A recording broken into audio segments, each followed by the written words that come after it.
간당간당한 건강을 유지하고 있었는데 이게 살얼음이 사르르 깨진 것 같아. 그래서 목소리가 다시 잠겨버리고 기운이 없고 맥이 없고 일주일 내내 맥을 못 쳤습니다. 사실은. 하나님께서 이 시간에 하나님의 능력으로 저희와 함께 계셔서 주시는 말씀을 통해서 저도 살리고 여러분도 살려주시게 되기를 바랍니다. 아멘. 하나님 말씀 요한복음 17장 말씀 보시겠습니다. 요한복음 17장 9절부터 있는 말씀입니다. 11절까지 같이 읽으시겠습니다. 내가 시작. 내가 저희를 위하여 비옵나니 내가 비옵는 것은 세상을 위함이 아니요 내게 주신 자들을 위함이니이다. 저희는 아버지의 것이로소이다. 내 것은 다 아버지의 것이요 아버지의 것은 내 것이온데 내가 저희로 말미암아 영광을 받았나니라. 나는 세상에 더 있지 아니하오나 저희는 세상에 있사옵고 나는 아버지께로 가옵나니 거룩하신 아버지여 내게 주신 아버지의 이름으로 저희를 보존하사 우리와 같이 저희도 하나가 되게 하옵소서. 아멘. 네, 오늘 말씀의 제목은 여기 성경절에 나오는 것처럼 내게 주신 아버지의 이름으로. 네, 내가 누구예요? 예수님이시죠? 네, 예수님께서 이름을 받았어요. 누구로부터? 아버지로부터. 내게 주신 아버지의 이름으로. 그 예수님이 이 땅에 아버지 이름으로 오신 거예요. 그러니까. 네. 왜 그분이 이 땅에 오셨는가?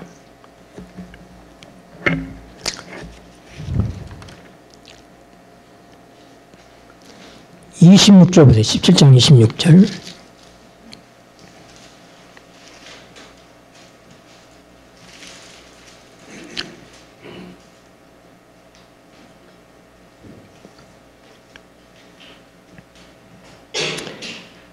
내가 아버지의 이름을 읽겠습니다. 시작. 내가 아버지의 이름을 저희에게 알게 하였고 또 알게 하리니 이는 나를 사랑하신 사랑이 저희 안에 있고 나도 저희 안에 있게 하려 함이니이다. 아멘.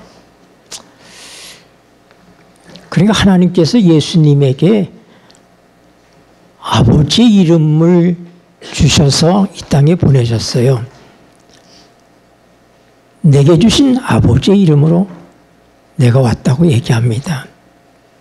그리고 그는 요한복음 17장 마지막 절에 내가 아버지 이름을 저에게 알게 하였고 또 알게 하리니 이는 나를 사랑하신 사랑이 저희 안에 있고 나도 저희 안에 있게 하려 함이니라.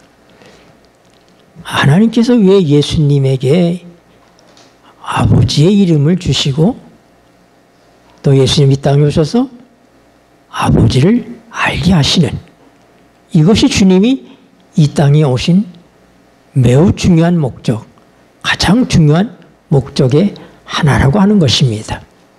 근데 이 표현을 꼭 이름이라고 얘기했을까요?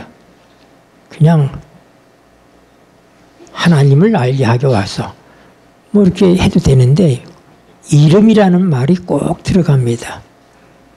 오늘 제가 시간이 되는 것만큼 여러 성경절을 통해서 이름과 관련돼서 살펴볼 것입니다. 왜 하나님에게 이름이 중요할까? 하나님에게 이름이 중요하다면 우리도 중요하겠죠? 네. 하나님에게 중요한 것은 우리에게 공이 중요한 것입니다. 하나님께서 아끼시는 것은 우리도 당연히 아껴야 되는 것입니다. 하나님께서 더럽히지 않는 것은 우리도 당연히 더럽히지 말아야지 됩니다. 네. 이것이 하나님과 예수님과의 관계, 또 예수님과 우리의 관계, 하나님과 우리의 관계, 거기에 공이 관련이 있다고 하는 것입니다. 이름을 중심으로 해서 이루어지고 있는 하나님과의 관계들을 우리가 오늘 좀 조심스럽게 살펴볼 필요가 있다고 생각을 합니다. 어떤 프랑스 사람이 파리를 여행하던 중에 한 미국 사람이 프랑스 파리를 여행하다가 장신구들을 파는 골목길에서 허름한 호박 목걸이, 호박으로 만든, 먹는 호박 말고요, 보석 호박, 호박 목걸이를 하나 싼값으로 샀습니다. 근데 그걸 무심코 비행기를 타고 왔는데 세금을 왕창 때리는 거예요, 비행기에서. 아니, 자기는 싸구려 목걸이를 하나 사갖고 왔는데 비행기에서, 세관에서 세금을 세게 때린다 이 말입니다.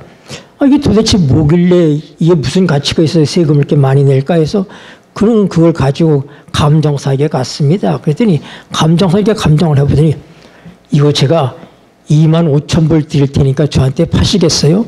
그러는 거예요. 이게 오래전 얘기니까 25,000불이 지금의 25,000불이 아닙니다. 굉장히 큰 돈입니다. 이상한 생각이 들었어요.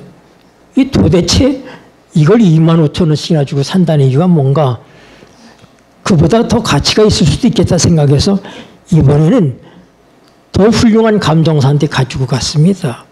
그러니 감정사가 보더니 이거 내가 35,000불에 살 마음이 있습니다 하고 얘기하는 거예요.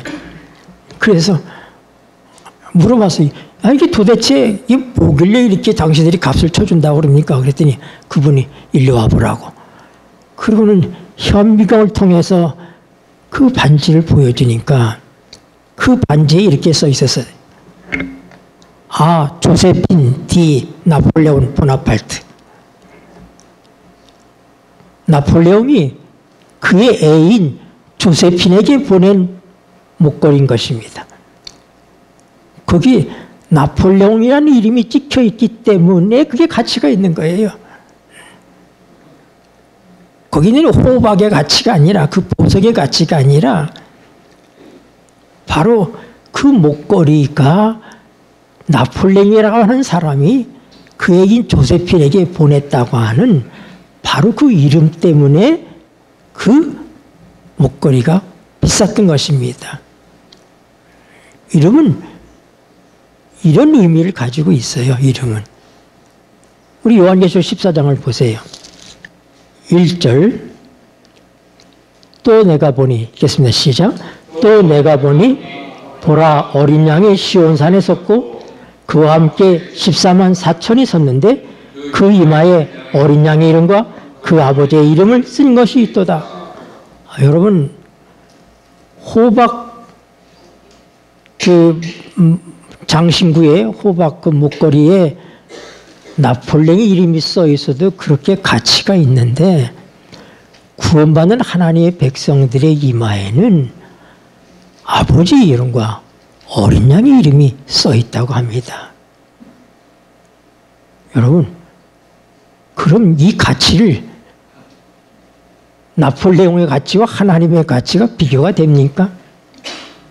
우리가 하늘에 가는 하나님의 백성들이 얼마나 가치 있는 존재인지 값으로 헤아릴 수 없는 그런 존귀한 존재라는 사실을 오늘 우리가 이름에 대해서 생각해 보면서 마음에 뭐에 담게 되기를 바랍니다. 우리 이마에 뭐가 써 있어요? 어린 양의 이름과 하나님의 이름이 써 있습니다. 여러분이 이름을 어디다 씁니까? 대부분 저는 이 과정책을 받으면 과정책 한 장을 넘기면 거기 공지에다가 제 이름을 씁니다. 왜요? 이건 내 책이다. 가져가지 마라.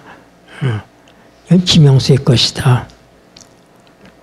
하나님께서 우리 이마에다 이름을 썼다는 얘기는 뭐예요?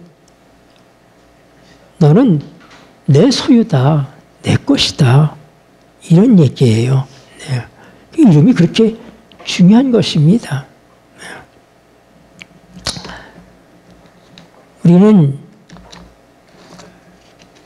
요한계시록을 보면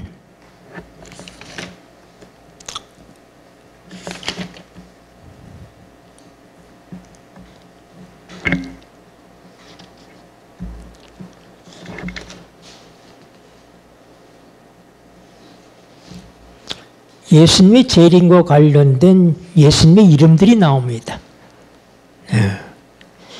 요한계시록 대략 보면 요한계시록 1장에서부터 예수님의 재림에 대해서 언급됩니다. 예수님이 구름을 타고 오실 것이며 각 사람의 눈이 그를 보게 될 것을 말하고 있습니다.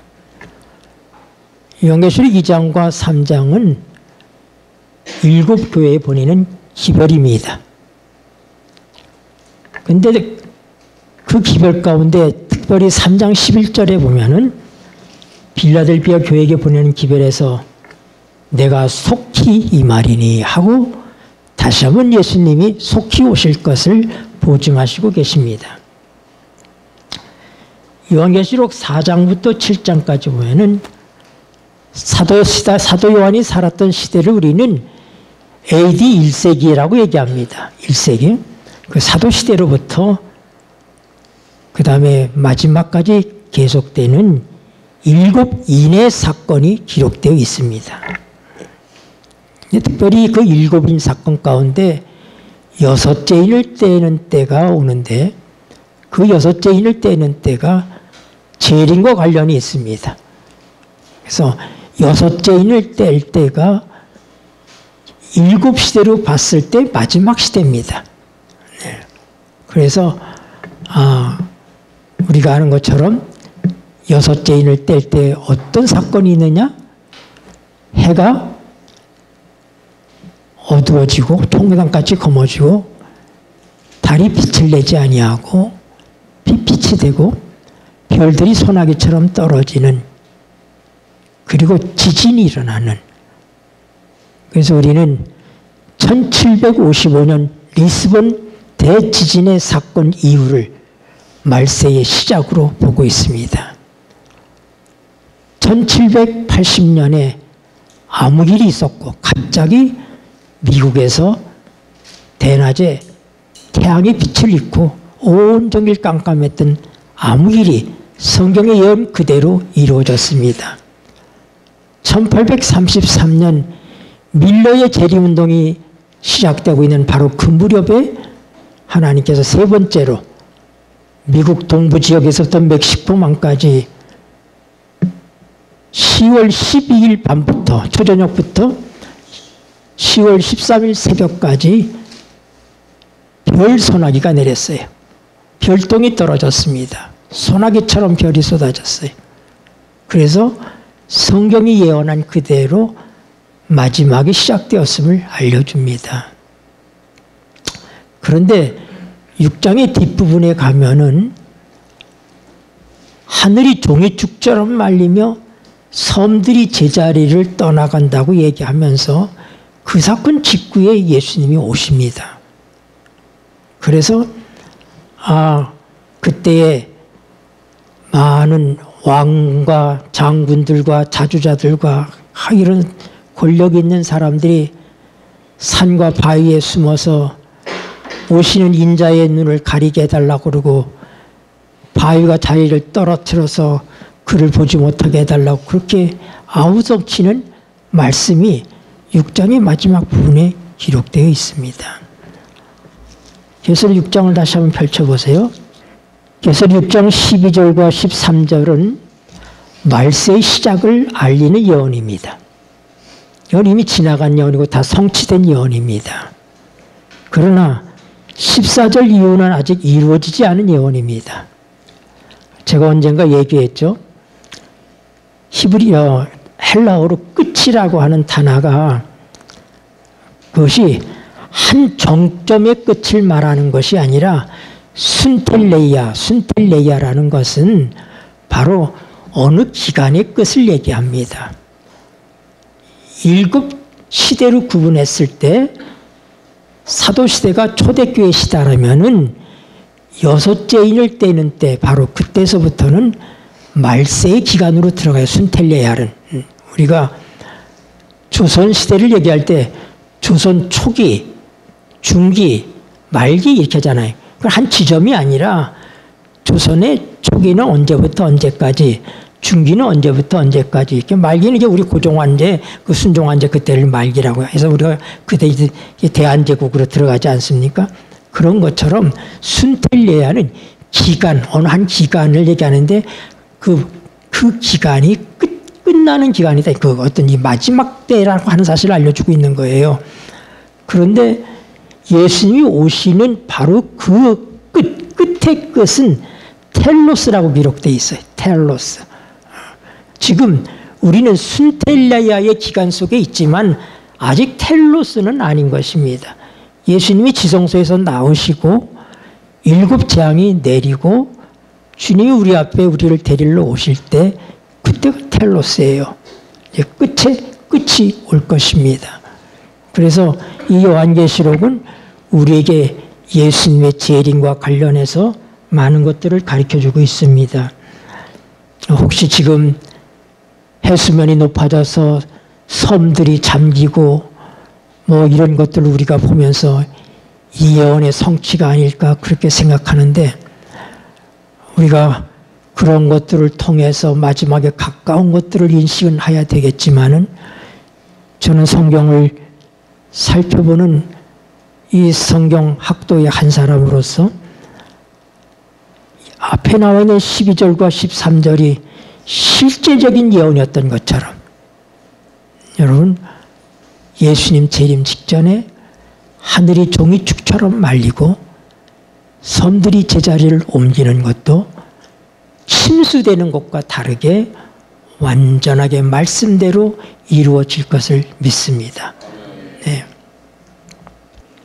계시록 8장에서 11장까지는 우리가 잘 아는 7 나팔 사건입니다. 7 나팔 사건.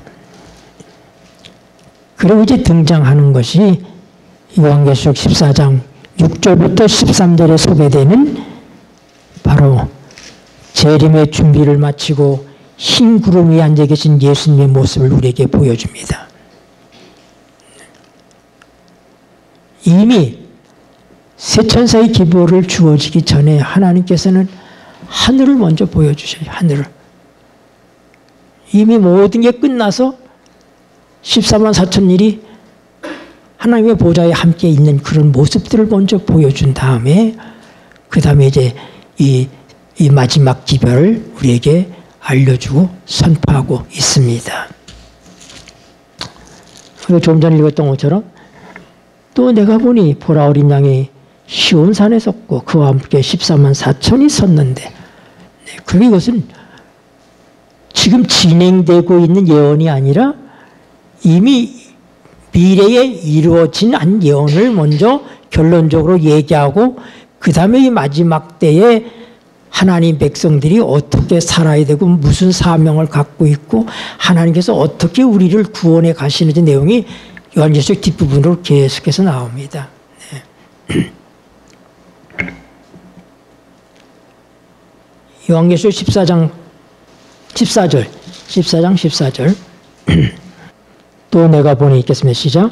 또 내가 보니 흰 구름이 있고 구름 위에 사람의 아들과 같은 이가 앉았는데 그 머리에는 금면류관이 있고 그 쇠에는 이한 낫을 가졌더라. 여러분들이 천천만만의 천사와 오시는 그런 이 재림의 광경의 그림들을 보셨을 거예요. 네. 이 그림은 우리 교단에는 이 최초의 그림은 제가 아는 그 미국에서 원본을 가지고 한국의 화가들이 그렸어요. 우리 임창열 화백이 처음에 그걸 그렸고 서울중앙교회에 걸려있는 그 오랫동안 지금도 걸려있는지 모르겠어요. 걸려있는 그 재림하는 그 광경 예수님이 가운데 계시고 이한 낫을 들고 계시잖아요. 금면류관을 쓰고 천사들이 쫙 해서 오시는 그 밑에 이제 지구에서 그걸 영접하는 사람들이 이렇게 일어나는 그 그림은 안승환 그 화가가 그린 또 그림입니다. 제가 다 그 두 사람을 다 잘 아는 사람들입니다. 근데 그 그림에 보면 예수님이 뭐예요? 구름을 타고 오시는데 천사들이 쫙 나팔을 불고 예수님 손에 뭐가 돼서 이한 낫이 들려있는 그런 것을 우리가 볼 수 있습니다. 그러니까 이 요한계시록은 예수님의 재림에 관해서 계속적으로 우리에게 보여주고 있는 그런 성경이에요. 사실상. 이어서 15절 요한계시록 14장 15절부터 20절까지는 의인의 추수인 알곡의 추수와 악인의 심판인 포도송이의 추수가 나옵니다. 재림은 요한계시록에서 거듭 나타나는 중심 주제이자 의심할 여지 없는 사실들입니다. 그러나 우리가 잠시 주목해 봐야 될 것은 아주 예수님의 재림의 절정을 이루는 요한계시록 19장입니다. 요한복음 19장은 재림의 주제가 아주 광범위하게 논의되고 있습니다. 일곱인의 사건을 요한이 말할 때 그런 요한계시록 4장과 5장에서부터 열린 문을 통해서 하나님의 보좌를 봅니다. 하늘 성소를 그가 보게 됩니다. 그런데 이제 우리 주님께서 그 지성소에서부터 나오시면 큰 환란이 시작되고 그 일곱 환란이 끝난 다음에 예수님께서 우리를 데리러 오시게 되십니다. 요한계시록 5장 한번 보세요. 요한계시록 5장. 내가 보며 읽겠습니다. 시작. 내가 보며 보좌에 앉으신 이의 오른손에 책이 있으니 안팎으로 썼고 일곱 인으로 봉하였더라.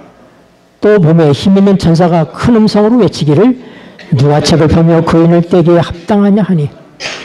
이건 매우 중요한 주제의 말씀이지만 제가 비켜가겠습니다.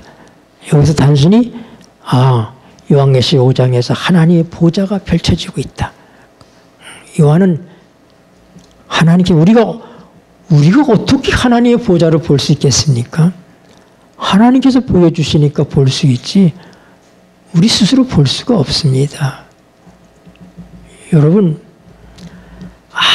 아무리 사랑하는 자녀들이라 할지라도 다 보여주지 못합니다.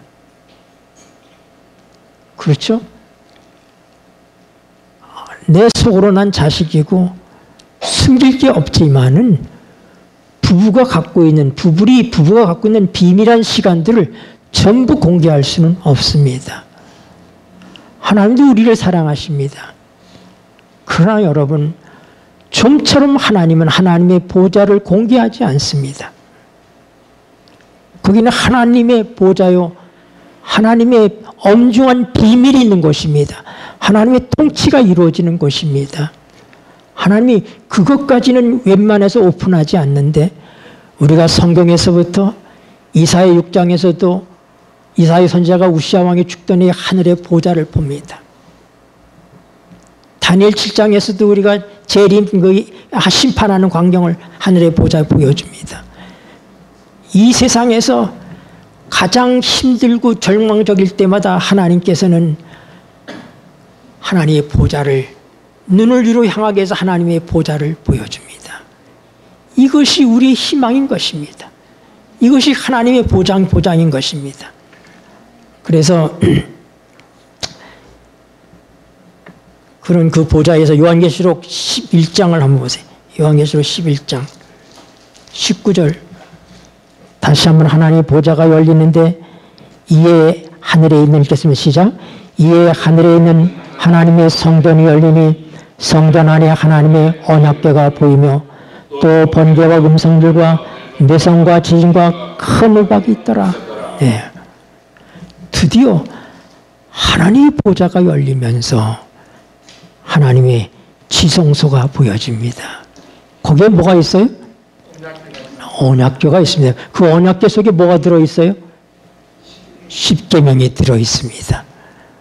이 의미가 무엇인지를 우리가 알아야지 돼요. 하나님 심판을 뭘 가지고 하시겠습니까? 네. 하나님의 십계명을 가지고 하시겠죠.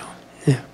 그것이 하나님의 모든 우리와의 언약에 대한 가장 기초적인 심판의 재료인 것입니다. 네. 요한계시록 19장에서 드디어 요한은 하늘이 활짝 열린 것을 봅니다. 근데 거기에서 예수님께서 11절 보세요. 19장 11절. 16절까지 읽겠습니다. 11절 또 내가 읽겠습니다. 시작. 또 내가 하늘이 열린 것을 보니 보라 백마탄 자가 있으니 그 이름은 충신과 진실이라. 그가 공의로 심판하며 싸우더라. 그 눈이 불꽃 같고 그 머리에 많은 면류관이 있고 또 이름 쓴 것이 하나가 있으니 자기밖에 아는 자가 없고 또 그가 피 뿌린 옷을 입었는데 그 이름은 하나님의 말씀이라 칭하더라. 하늘에 있는 군대들이 희고 깨끗한 세마포를 입고 백마를 타고 그를 따르더라. 그의 입에서 이한 검이 나오니 그것으로 만국을 치겠고 친히 저희를 철장으로 다스리며 또 친히 하나님 곧 전능하신 이의 맹렬한 진노의 포도주틀을 밟겠고 그 옷과 그 다리에 이름 쓴 것이 있으니 만왕의 왕이요 만주의 주라 하더라. 네, 까지 읽겠습니다. 여러분, 이 요한계시록 19장에는 예수님이 흰 세마포 옷을 입으시고 백마를 타신 대장군의 모습으로 등장합니다. 그런데 그와 함께 있는 천사들도 똑같이 흰 세마포를 입고 백마를 탔습니다. 네. 그리고 이 요한계시록 19장에 바로 예수님의 5 이름이 등장합니다. 제가 오늘 이것을 보기 위해서 장황하게 요한계시록 전체적으로 간단한 개요를 말씀드린 것입니다. 요한계시록 19장에 나타나는 예수님의 5 이름, 그 첫 번째가 만왕의 왕이요 만주의 주라고 하는 것입니다. 예수님 뭐예요? 만왕의 왕이요 만주의 주입니다. 두 번째가 우리가 읽었던 말씀처럼 그는 충신이라고 해서 충신. 충신이란 충성됨이란 말과 같습니다. 충신. 세 번째가 진실이라는 이름입니다. 예수님의 5 이름이 등장하는데 첫 번째는 만왕의 왕이요 만주의 주요. 두 번째는 충신이요. 세 번째는 진실이라고 해서 참됨입니다. 참됨. 왜 이렇게 예수님의 이름이 이런 이름으로 등장할까요? 그는 정말로 충성스러운 사람이요 진실하게 그분의 약속과 그분의 언약을 지키시는 분으로서의 이름으로 우리에게 보여주고 있는 것입니다. 그는 차마 목숨을 버릴지언정 약속을 어길 수 없는 그런 존재가 우리 예수님의 존재인 것입니다. 그러므로 예수님의 재림은 확실한 것입니다. 그의 이름이 그것을 우리에게 알려주고 있는 것입니다.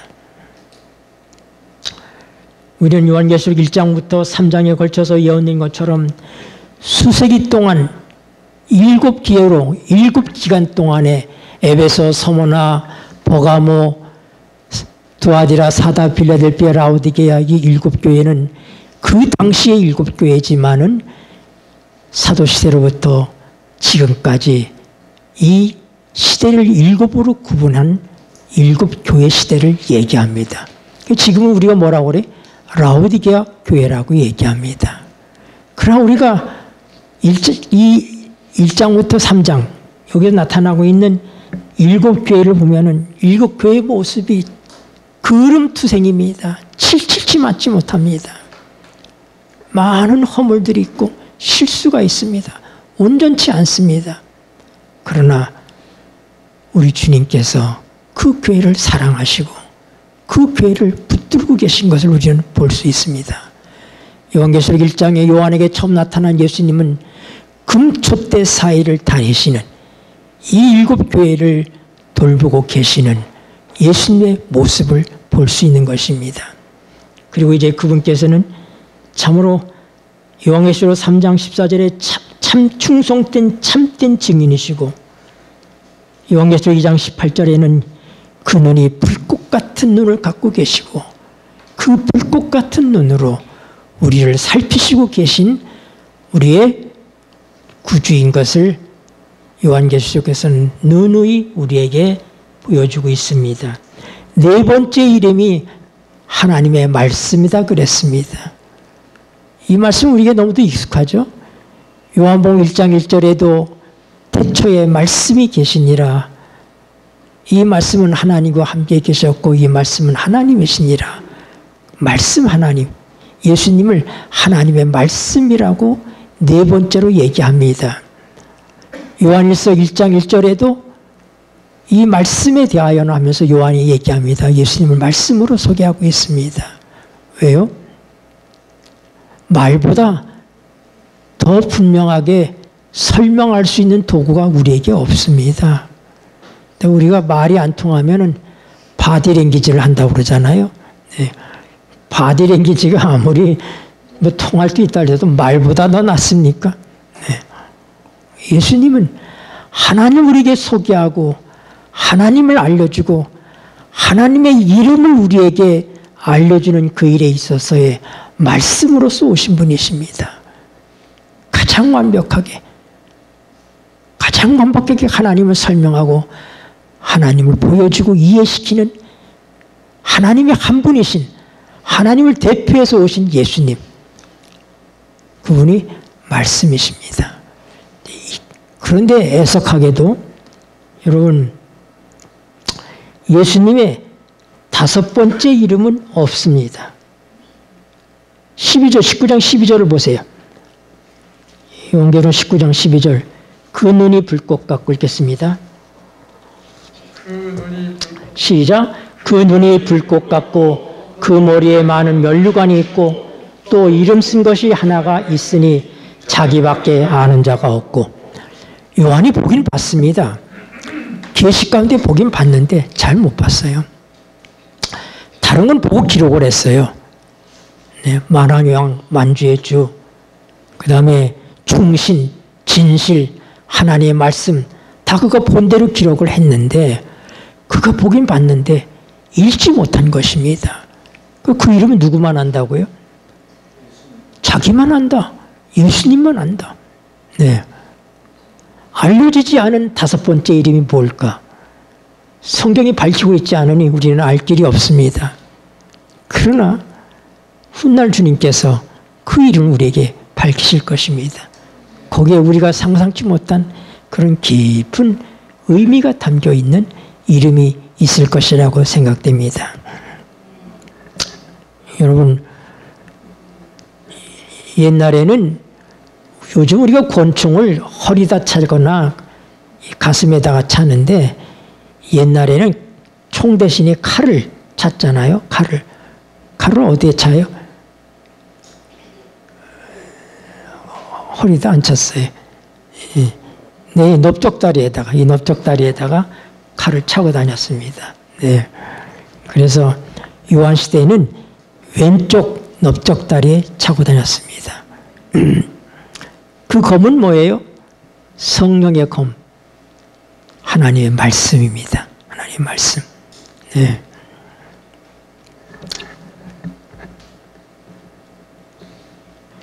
(19장 13절은) 굉장히 중요한 의미를 담고 있는데 제가 오늘은 그 부분에 대해서 말씀은 안 하겠습니다. 읽기만 하겠습니다. 13절. 또 그가 시작. 또 그가 피 뿌린 옷을 입었는데 그 이름은 하나님의 말씀이라 칭하더라. 피 뿌린 옷과 하나님의 말씀과의 상관관계는 무엇일까? 궁금증으로 남겨드립니다. 네, 오늘은 제가 준비한 설교가 그 부분이 아니기 때문에, 그러나 거기에 굉장히 깊은 의미가 있습니다. 또 있을 것입니다. 제가 기회가 되면 이 부분을 함께 살펴서 공부할 때가 있을 거라고 생각됩니다. 네, 우리 요한계시록에서 재림과 관련된 예수님의 다섯 이름에 대해서 살펴봤습니다. 네, 이름은 중요합니다. 이름이 갖고 있는 의미는 그의 존재와 인격과 사명을 얘기합니다. 여러분, 다니엘의 뜻이 뭐예요? 아마도 다니엘의 부부는 경건한 왕족으로서 암울한 그 시대에 참으로 그는 다니엘을 낳고 이름을 짓기를 다니엘, 하나님은 나의 심판장이시다. 하나님, 이 모든 죄악을 심판하여 주십시오. 아마 그런 소망을 담고 이름을 짓지 않았을까 생각됩니다. 네. 여러분, 구약에 나오는 여호수아는 예수라는 이름과 같은 의미입니다. 네. 구원자 예수. 네. 이름은 의미가 있습니다. 하나님께서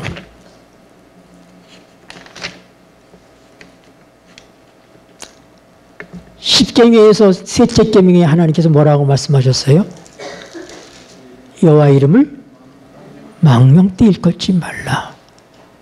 나 여호와는 내 이름을 망령되이 일컫는 자를 죄 없다 하지 아니하리라. 네. 하나님의 이름은 존귀한 이름입니다. 네. 하나님은 하나님의 이름을 위하여서 이러십니다.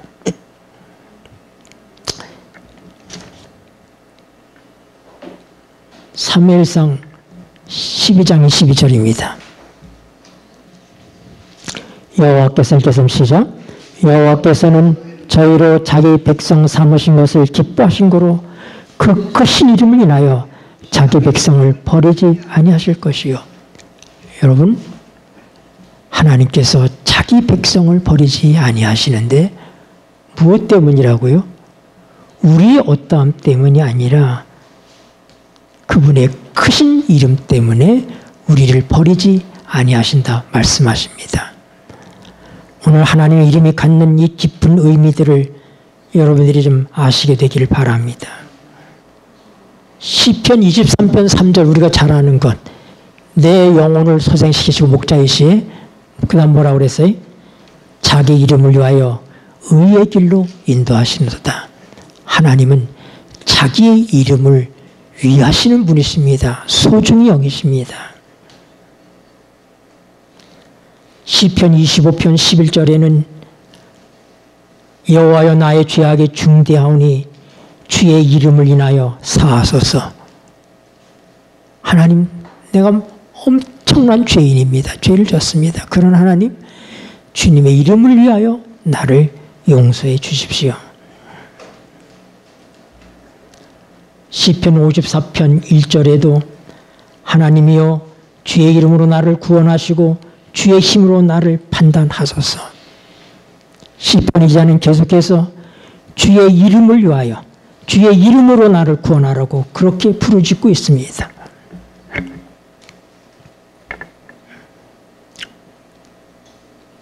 시편 106편 7절 8절에 보면 우리 열조가 애굽에서 주의 기사를 깨닫지 못하여 주의 많은 인자를 기억지 아니하고 바다고 홍해에서 거역하였나이다. 그러나 8절에 그러나 여호와께서 자기 이름을 위하여 저희를 구원하셨으니 이스라엘이 패역한 이스라엘을 구원하신 이유가 무엇 때문이라고요?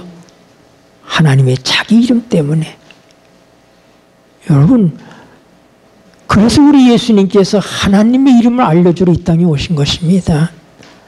하나님의 이름 때문에 우리가 구원받고 하나님의 이름 때문에 우리의 죄가 용서되고 하나님의 이름 때문에 우리가 영예롭게 된다고 하는 것입니다.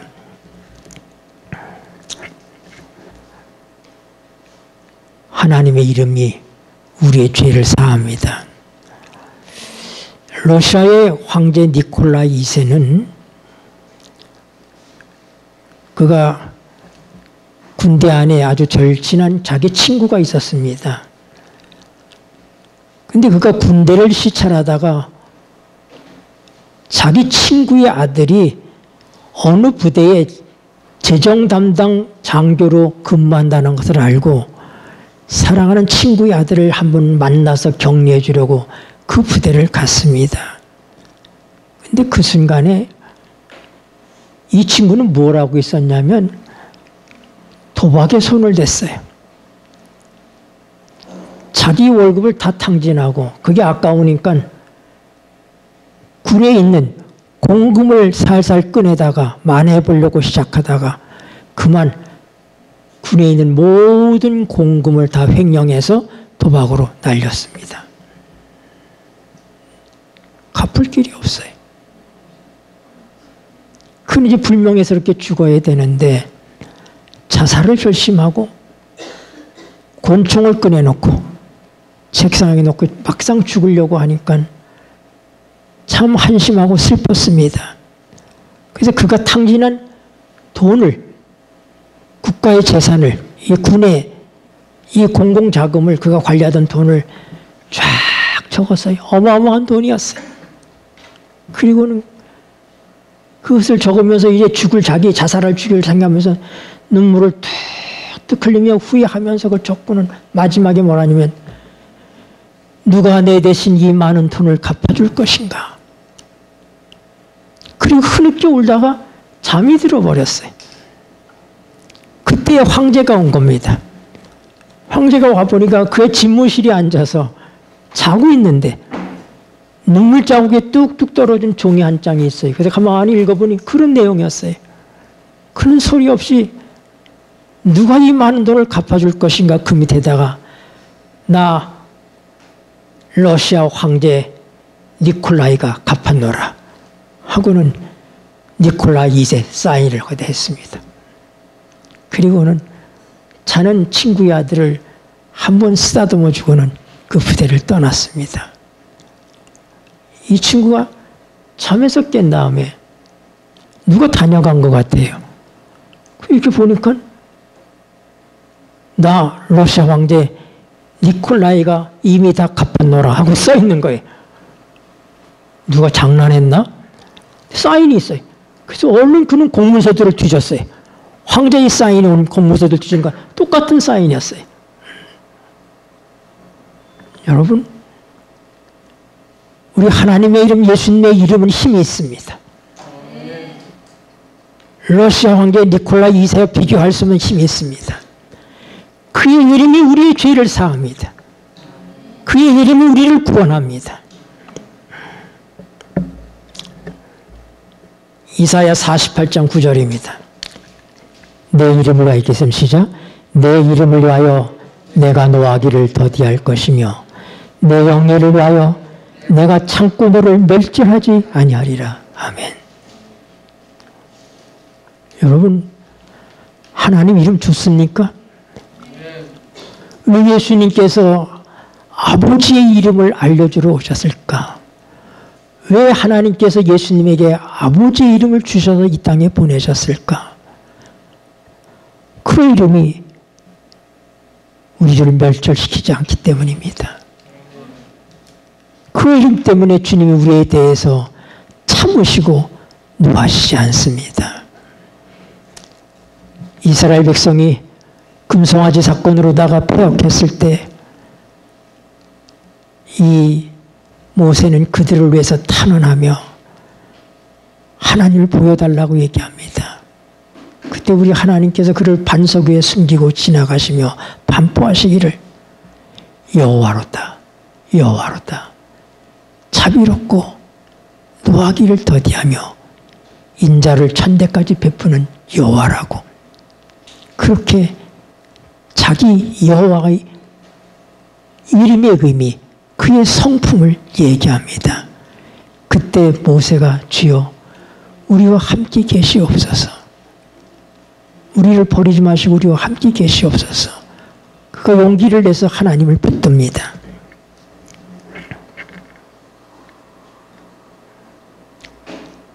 이사야 63장 16절입니다.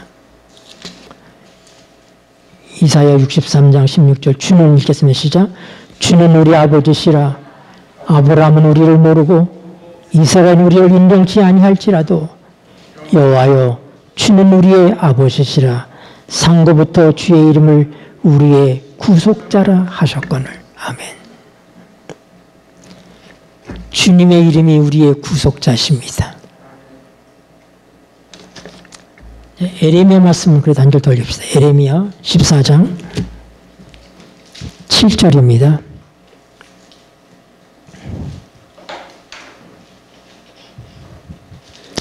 여호와 읽겠습니다. 시작. 여호와여 우리의 죄악이 우리에게 대하여 증거할지라도 주는 주의 이름을 위하여 일하소서. 우리의 타락함이 많으니이다. 우리가 주께 범죄하였나이다. 이스라엘의 소망이시오 곤란한 때의 구원자이시며 어찌하여 이 땅에 고루하는 자같이 하룻밤을 유숙하는 행인같이 하시나이까. 어찌하여 놀라 봉봉하는 자 같으시며 구원치 못하는 용사 같으시니까. 여호와여 주는 오히려 우리 중에 계시고 우리는 주의 이름으로 일컬음을 받는 자요니 우리를 버리지 마옵소서. 여러분, 오늘 우리가 이렇게 하나님 앞에서 구원받은 자로 당당할 수 있는 것은 우리 하나님이 그의 이름이 우리를 구원하시고 우리의 죄를 사하시고 그리고 우리를 그의 이름으로 일컬어주고 계시기 때문입니다. 21절 19절이 아니라 21절 주의 이름을 위하여 읽겠습니다. 시작. 주의 이름을 위하여 우리를 미워하지 마옵소서. 주의 영광의 일을 욕되게 마옵소서. 우리와 세우신 주의 언약을 기억하시고 피하지 마옵소서. 네. 에스겔 20장입니다. 몇 절만 보고 마치겠습니다. 에스겔 20장 9절. 그러나 내가 읽겠습니다. 시작. 그러나 내가 그들의 거하는 이방인의 목전에서 그들에게 나타나서 그들을 애굽 땅에서 인도하여 내었었나니 이는 내 이름을 위함이라. 내 이름을 그 이방인의 목전에서 더럽지 아니라여 행하였음이로다. 여러분, 하나님의 이름으로 일컬어지는 사람은 하나님께서 책임을 지십니다. 왜요? 자기 이름 때문에. 자기 이름 때문에. 39절부터 에스겔 20장 39절. 나 주 여호와가 말하노라. 읽겠습니다. 시작. 나 주 여호와가 말하노라. 이스라엘 족속아 너희가 내 말을 듣지 아니하려거든 가서 각각 그 우상을 섬기고 이후에도 그리하려무나마는 다시는 너희 예물과 너희 우상들로 내 거룩하림을 더럽히지 말지니라. 네, 우리 주님께서 주님의 이름으로 불려지는 우리들이기 때문에 우리가 하는 것들 때문에 주님의 이름이 더럽혀질 수 있기 때문에 이렇게 말씀합니다. 에스겔 36장 21절입니다. 에스겔 36장 21절. 그러나 읽겠습니다. 시작. 그러나 이스라엘 족속이 들어간 그 열국에서 더럽힌 내 거룩한 이름을 내가 아꼈노라. 여러분, 하나님께서 하나님 스스로 하나님의 이름을 아끼십니다. 하나님께서 왜 우리를 버리지 아니하시고 하나님께서 우리를 왜 용서하시고 왜 우리를 내치지 아니하시고 왜 하나님께서 우리를 이렇게 끔찍히 위하시는가? 우리가 그의 이름으로 일컬어지는 하나님의 자녀들이기 때문에 하나님께서 자기 이름의 영예를 위해서 우리와 함께 하신다는 사실을 인하여 감사하시게 되길 바랍니다. 이제 우리가 이사야 43장을 보고 말씀을 마쳐야 되겠습니다. 이사야 43장 1절부터 읽읍시다. 다시 시작. 야곱아 너를 창조하신 여호와께서 이제 말씀하시느니라. 이스라엘아 너를 조성하신 자가 이제 말씀하시느니라. 너는 두려워 말라. 내가 너를 구속하였고 내가 너를 지명하여 불렀나니 너는 내 것이라. 여러분, 하나님께서 우리를 지명하여 부르시고 너는 내 것이라고 얘기합니다. 4절부터 다시 읽겠습니다. 4절. 내가 시작. 내가 너를 보배롭고 존귀하게 여기고 너를 사랑하였은즉 내가 사람들을 주어 너를 바꾸며 백성들로 내 생명을 대신하리니 두려워 말라. 내가 너와 함께하여 내 자손을 동방에서부터 오게 하며 서방에서부터 너를 모을 것이며 내가 북방에게 이르기를 놓으라. 남방에게 이르기를 구려하지 말라. 내 아들들을 원방에서 이끌며 내 딸들을 땅 끝에서 오게 하리라. 패역했던 이스라엘 백성을 애굽에서 구원하신 하나님, 그의 이름을 더럽히지 않기 위해서 바벨론의 포로 가운데 있었던 자기 백성을 하나님께서 구원하신 그 하나님은 오늘 우리를 지명하여 부르시고 그리고 말씀하시기를 너는 내 것이라. 내가 너를 사랑한다. 내가 너를 보배롭고 존귀하게 여긴다. 왜냐하면 내가 너를 지명하여 불렀고 너는 내 것이기 때문이다. 그래서 그는 명령합니다. 내 아들과 딸들이 동방에서 서방에서 올 것이다. 남방과 북방에서 있는 자들이 내 자녀들을 압류하지 말라, 붙들고 있지 말라, 보내라고 명령하십니다. 그러면서 7절에 결정적으로 주님께서 이렇게 말씀하십니다. 읽으시겠습니다. 7절. 무릇 시작. 무릇 내 이름으로 일컫는 자 곧 내가 내 영광을 위하여 창조한 자를 오게 하라. 그들을 내가 지었고 만들었느니라. 하나님의 영광을 위해서 우리를 지었다고 하나님께서 말씀하십니다. 여러분, 하나님은 자기의 이름을 아끼시는 분입니다. 자기의 이름의 영예를 스스로 지키시는 분이십니다. 그분이 그런데 무슨 마음을 먹고 우리를 창조하시고 우리를 지명하여 부르시고 내 것이라고 말씀하시고 그분의 이름으로 일컬음 받는 백성이 되게 하셨습니다. 우리에게는 그분의 이름이 있습니다. 그분의 이름이 우리의 죄를 사하시고 그분의 이름이 우리를 구원하시고 그분의 이름이 우리를 영예롭게 하셔서 하나님 목적대로 내 영광을 위해서 창조한 자라고 하는 바로 그 목적에 부응하도록 우리를 이끄시는 하나님을 인해서 감사하시게 되기를 바랍니다. 아멘.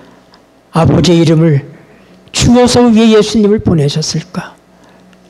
그리고 예수님 왜 그 이름을 우리에게 알게 했을까? 여기에 이런 깊은 의미들이 있는 것들을 깨닫게 되시기를 바랍니다. 기도하시겠습니다. 고마우신 하늘 아버지, 아버지의 이름을 우리에게 알게 하시고